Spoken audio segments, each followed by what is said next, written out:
नमस्कार। आपके अपने चैनल हिंदी राज में सभी साथियों का स्वागत है।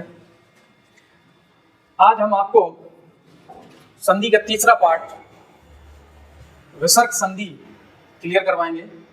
उसके दो पार्ट आपके दो जो वीडियो हैं आपके यूट्यूब पर अपलोड कर दिए गए हैं। आपका पहला है स्वर संधि और दूसरा व्यंजन संधि।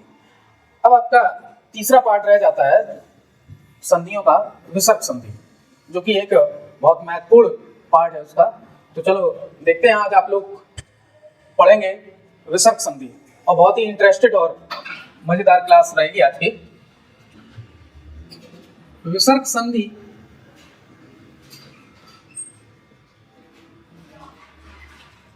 सबसे पहले तो विसर्ग संधि के बारे में हम ये पहचानना सीखेंगे कि विसर्ग संधि अगर कोई हमें शब्द दे दिया गया तो उस शब्द को पहचान के हम कैसे जाने कि उसमें विसर्ग संधि है।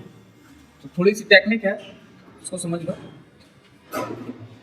अगर किसी शब्द में उपसर्ग के रूप में मनो लगा हुआ है, क्या लगा हुआ है? मनो। किसी भी शब्द में 99% शब्दों में अगर आपका मनो लगा हुआ है तो आप समझ लेना कि वहां पर विसर्ग संधि है। जैसे एग्जांपल में मनोज, मनोविश्लेषण, मनोरथ, मनोहर, मनोविज्ञान, इस प्रकार से कई ऐसे शब्द हैं जिनमें मनो लगा होगा और आपका वहां पर क्या होगा? विसर्ग संधि होगी। दूसरा, निरुपसर्ग लगा है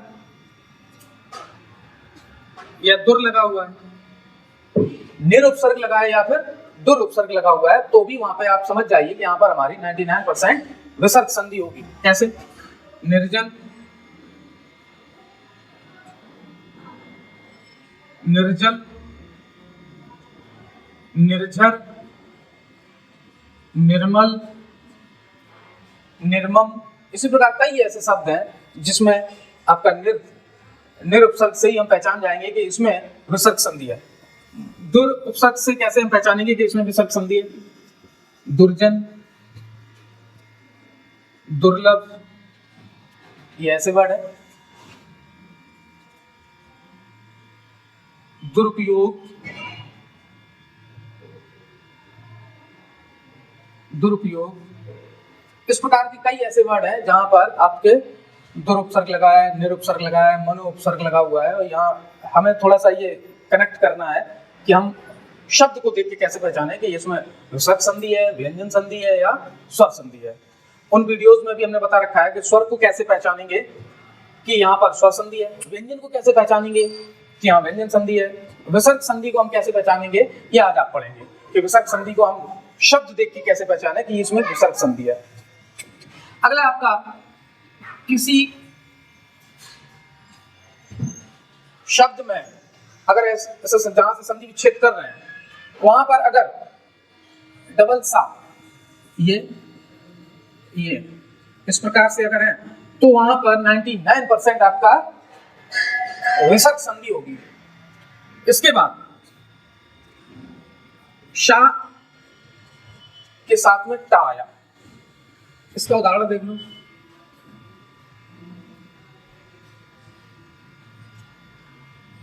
शा के बाद में टा, फा, पा,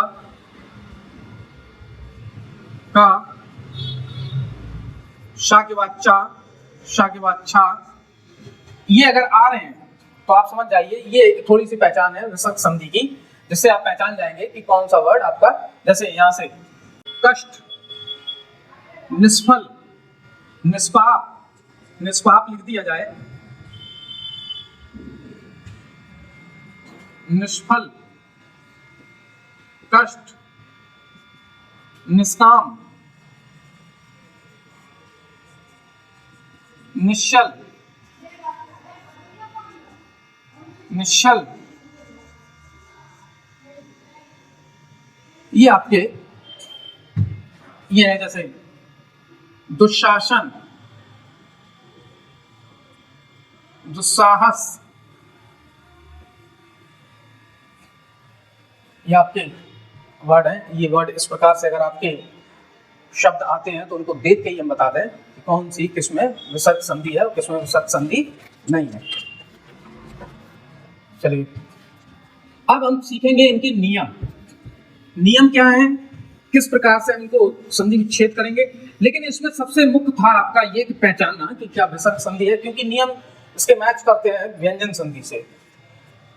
पहला नियम है, यदि आ और बड़े आ विसर्ग से पहले आ जाए, आ और बड़े आ विसर्ग से पहले आ जाए और विसर्ग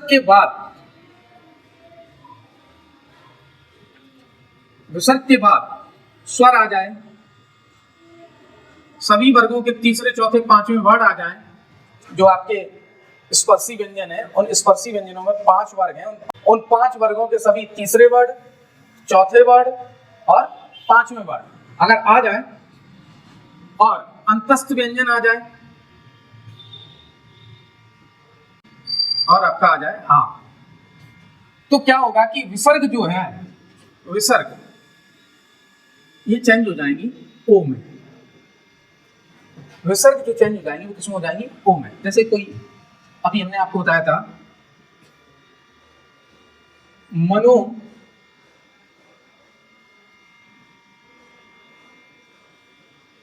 मनः प्लस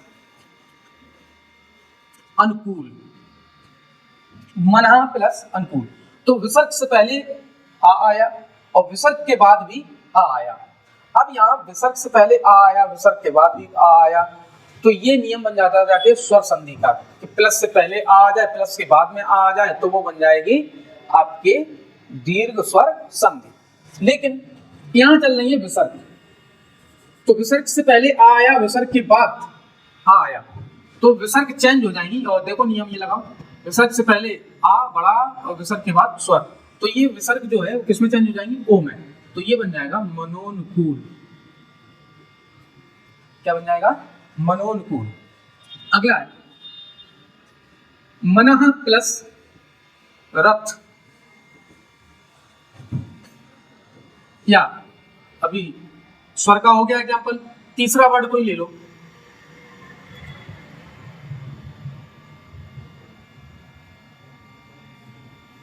जा, मनः प्लस जा, तो हो जाएगा आपका मनोज। क्या हो जाएगा, मनोज।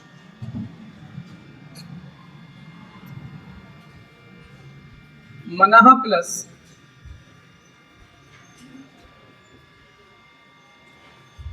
अंतस्थ से ले लेंगे रथ, मनोरथ। मनः प्लस ये वर्ड ले लेंगे हर, हो गया आपका मनोहर। ये आपका था पहला नियम। अब आपका दूसरा नियम ये होगा कि इसमें तो आ गया आपका विसर्ग से पहले आ और बड़ा आ, और बाद में आ गया स्वर, तीसरे चौथे पांचवें वर्ड, अंतस्थ व्यंजन और हा। अब आपका सेकंड नियम देखिए, सेकंड नियम क्या है कि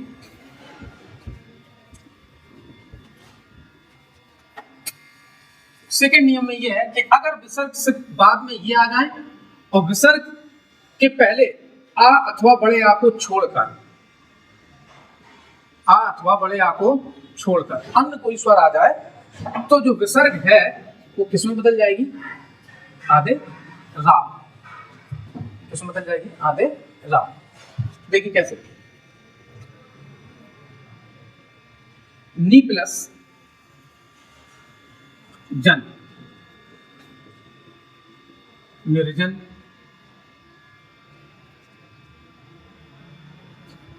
दु प्लस लव, दुर्लभ, नी प्लस झर,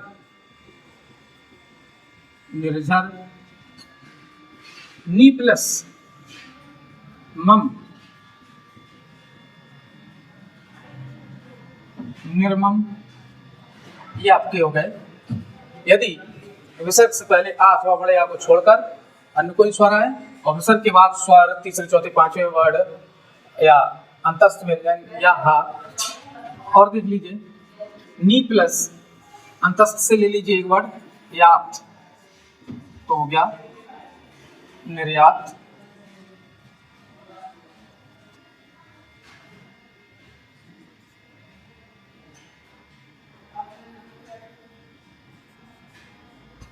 खू प्लस रम, खुर्रम, खू प्लस रम, तो ये हो गया खुर्रम। या रा ला वा, ला का हो गया, या का हो गया, रा का हो गया, वा का देखिए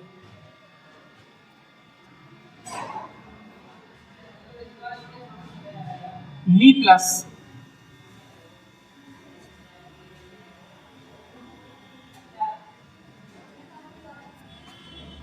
वेद, निर्वेद, नी प्लस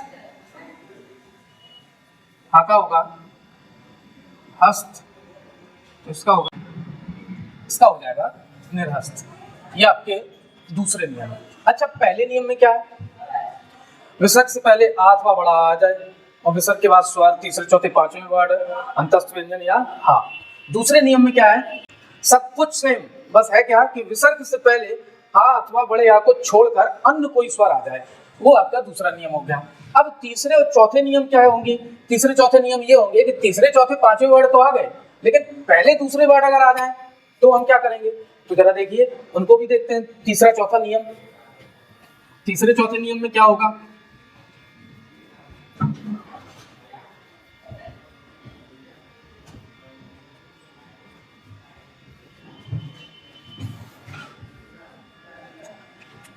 तो तीसरा नियम ये कहता है कि विसर्ग से पहले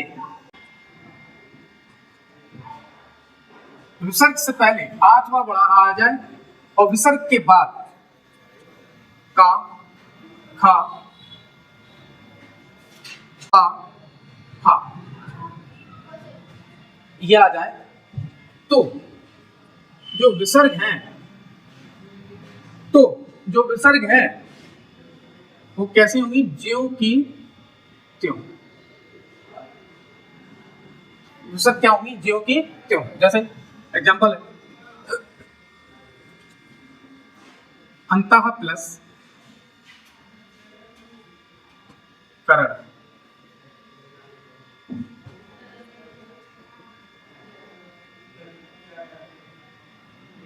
अंतःकरण, अंतः प्लस करण, तो क्या हो गया? अंतःकरण। प्रातः प्लस काल,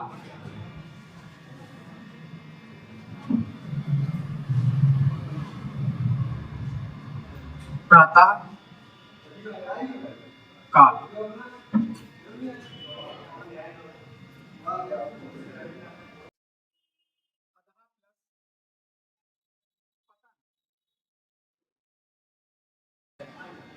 अधापतन,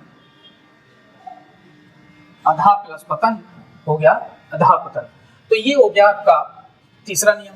चौथा नियम इनका कहता है, इसी के अपोजिट है, कि ये तो आ गया, चलो ठीक है, अगर इससे पहले आ अथवा बड़े आ को छोड़कर अन्य कोई स्वर आ जाए, आ अथवा बड़े आ को छोड़कर कोई अन्य स्वर आ जाए विसर्ग से पहले, और विसर्ग के बाद में यही आ जाए का, खा, पा, फा, टा और ठा, तो हो जाएगा क्या कि ये जो विसर्ग हैं ये षटकोण वाले सा में बदल जाएंगे, षटकोण वाले आधे शा में बदल जाएंगे। जैसे एग्जांपल देखिए आप, निह प्लस काम,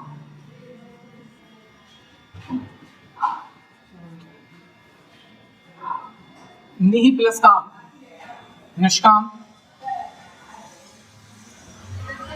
दुह प्लस कर्म,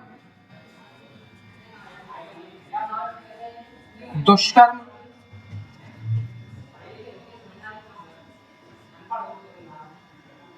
निह प्लस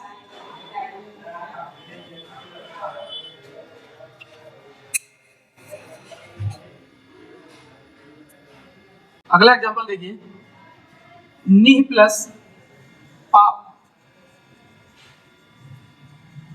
निष्पाप, निह प्लस फल, निष्फल। अगला आपका एग्जांपल है धनु प्लस टंकार, धनुष टंकार। यह आपका हो गया फोर्थ नियम, चौथा नियम। अब आपके कुछ 2-3 स्पेशल केस हैं, तो उनको भी बता दिया जाएगा कि ये 4 बहुत ही महत्वपूर्ण नियम है जो पूरी विसर्ग संधि को कवर किए हुए हैं, कि इन 4 नियम को अगर आपको, ये 4 नियम अगर आपको आते हैं तो आपको विसर्ग संधि में ज्यादा विशेष समस्या नहीं होगी। और कुछ 2-3 नियम और एक्स्ट्रा हैं जो स्पेशल केसेस हैं और जिनको हम विसर्ग संधि में पढ़ेंगे, तो उनसे क्या होगा कि ये हमारा विसर्ग संधि का टॉपिक पूरा कंप्लीट हो जाएगा। अब आप उन विशेष स्पेशल केसेस को पढ़ेंगे कि अब इसके आपने सभी वर्गों के पहले दूसरे वर्ड के लिए आपने का, खा, पा, फा, टा, ठा के लिए पढ़ा। अब आपका रह गया चा, छा और ता, था। तो उसको हम नियम नंबर 5 दे देंगे और कह देंगे कि आ और बड़ा आ, यदि विसर्ग आ और बड़ा आ को छोड़कर यदि विसर्ग से पहले कोई अन्य आपका स्वर आता है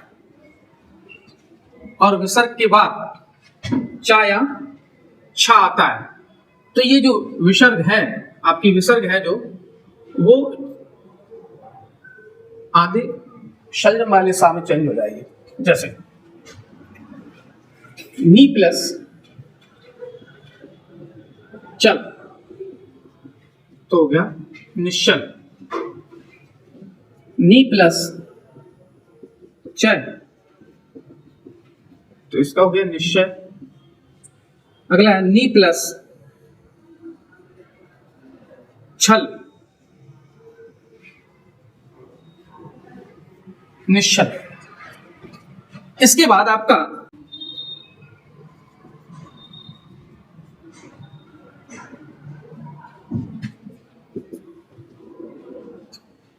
ता,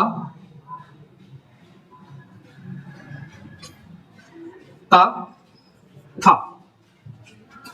यहां पर आपका नियम है कोई भी स्वर आ जाए सिर्फ मात्र, तो ये ता, था जो है ये आपका चेंज हो जाएगा, ये विसर्ग चेंज हो जाएंगी आधे सा। जैसे नमः प्लस ते, नमस्ते। राज प्लस थान, राजस्थान। दुह प्लस तर, दुस्तर। ये आपका ता था के लिए हो गया। अब एक नजर में हम ये देख लें, पहले वर्ड जो है आपके वर्ड हैं का, खा, दूसरे वर्ड सभी वर्गों के पहले और दूसरे वर्ड का, खा, चा, छा, टा, ठा, ता, था, पा, फा। ये पहला, ये दूसरा। तो विसर्ग के बाद का, खा, पा, फा, टा, ठा यदि आता है तो विसर्ग जो है वो षट्कोण वाले सा में चेंज हो जाती है। और यही चा, छा अगर आ जाए तो संयम वाले सा। यही विसर्ग के बाद यदि ता, था आ जाए तो ये विसर्ग है सपेरा वाले सा में, रा वाले सा में चेंज हो जाते हैं। ये आपके कुछ नियम थे। अब आपका एक नियम और है, बहुत ही महत्वपूर्ण नियम है, उसको भी पढ़ेंगे।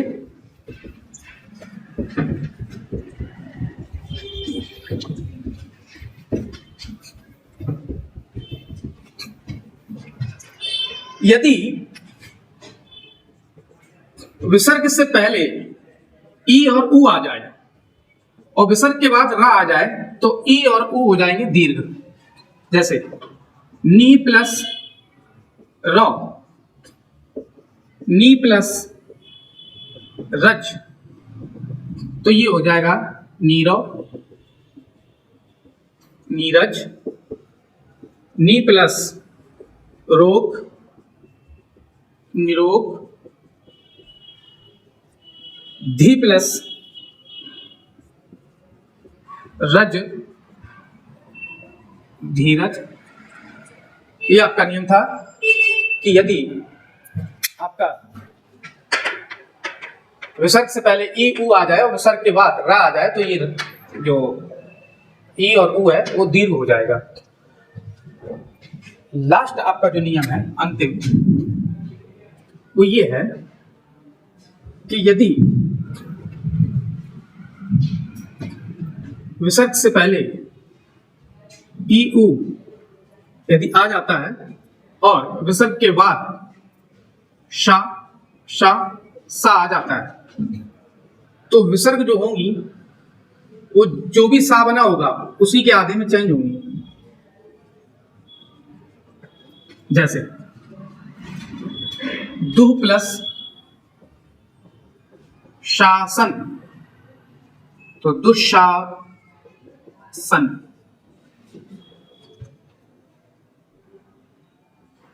दु प्लस साहस,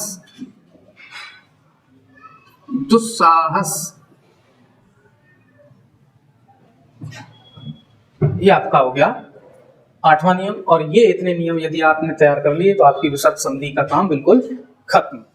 अब आपकी स्वर संधि हो गई, स्वर संधि, व्यंजन संधि, विसर्ग संधि। ये आपके तीनों ही वीडियो, आपके दो वीडियो तो अपलोड किए जा चुके हैं। तीसरा आपका विसर्ग संधि का आपका ये भी वीडियो अपलोड कर दिया गया है। अब विसर्ग संधि से रिलेटेड आपके एग्जाम्पल वाले आपके वीडियोस आएंगे कि किस किस में कौन सी संधि है, कैसे पहचाने और इनको हम कैसे संधि विच्छेद करेंगे, संधि विच्छेद कैसे करेंगे, संधि विच्छेद की हुई अगर कोई शब्द दिए गए तो उनकी संधि कैसे करेंगे। और यूं ही पढ़ते रहिए, आपके अच्छे और टॉपिक बहुत ही सरलता पूर्वक आपको पढ़ाने का प्रयास किया जाएगा। आगे आपका हिंदी का टॉपिक आएगा कि संधियों में सबसे मेन चीज होता है उदाहरण। नियम पढ़ने के बाद अगर आप प्रैक्टिस नहीं कर रहे हैं, उदाहरण नहीं लगा रहे हैं, तो ये आपका ये कंफर्मेशन नहीं होता है और क्लियर नहीं होता है टॉपिक आपने क्या पढ़ा है, क्या नियम पढ़े, क्या रूल्स पढ़े हैं, उन रूल्स को हमें कैसे क्लियर करना है। तो उनको पढ़ने के लिए आप नए वीडियो को के लिए